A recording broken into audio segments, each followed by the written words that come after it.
हाँ, आपने राजेंद्र यादव का नाम लिया, हाँ, ये सबसे बड़ा दुश्मन था हिंदी का। शिक्षकों की इसने गालियां दी, हाँ, पत्रकारों की इसने गालियां दी, हाँ, फिर जाति भेदभाव पैदा किया राजेंद्र यादव ने बहुत ज्यादा। बाद में तो पूरी तरह से आपसे कभी दलित मुलाकात में हुई? ही आ गए, कई बार हुई।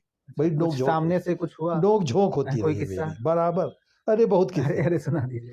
लेकिन स्त्री विमर्श के नाम पर और दलित चेतना के नाम पर इसने गंदगी उड़ेली हम्म, और वो हिंदी का डॉन बन गया, हम्म, क्योंकि एक बड़ी पत्रिका उसके हाथ में थी।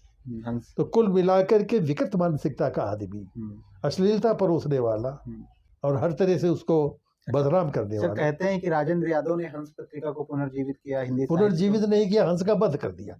ये हंस और प्रेमचंद हंस दोनों अलग अलग है।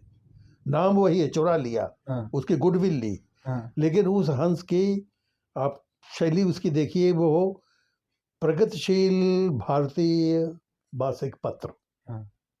वो भारतीय पत्र था, हिंदी का ही नहीं था। अच्छा, इसमें क्या? पहली बार प्रेमचंद ने कल्पना की थी। हाँ, उसके परामर्शदाताओं में थे महात्मा गांधी, कन्हैयालाल माणिकलाल मुंशी और राजा जी बाल गोपालाचारी इत्यादि इत्यादि, और तमाम भारतीय भाषाओं को लेकर।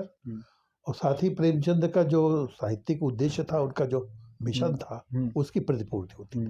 ये उसको कुल मिलाकर के किसी जले कटे कुंठित और विकृत मानसिकता वाली सोच के जो लोग थे, तमाम सेठानियों को पकड़ लाया और उनकी कहानियां छाप छाप कर उसे पैसा ले लेकर के वो अक्षर प्रकाशन शुरू कर दिया, और गंदगी परोसना ही उसका एकमात्र ध्येय हो गया।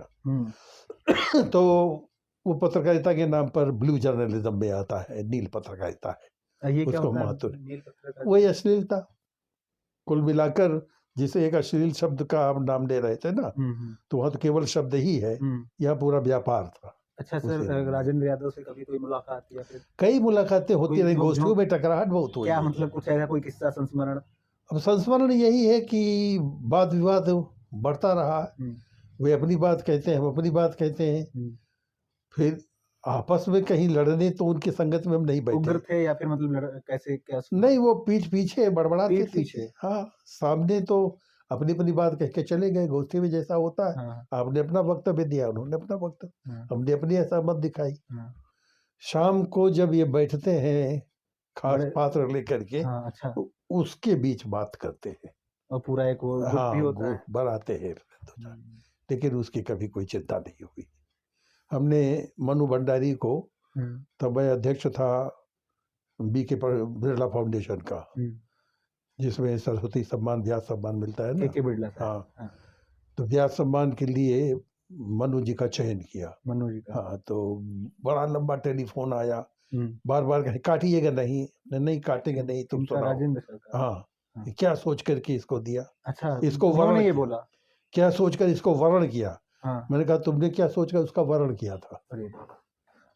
पहला वर्ण तो तुम्हारे था ना, पत्नी रूप में किया था। तो खैर, ये उनका अपना ईर्ष्या द्वेष था, ये चलते रहे। मतलब मैं किसी व्यक्ति की निंदा नहीं करता अनमोल, लेकिन मन से भीतरी गहरे एहसास से कह रहा हूँ कि हिंदी का बहुत बड़ा शत्रु था वो राजेंद्र यादव। उस मानसिकता के 10-20 लोग इकट्ठे हो जाए तो नष्ट कर दे पूरे जगत को। खैर, तो ये सब चलता रहा है लेखन क्षेत्र में।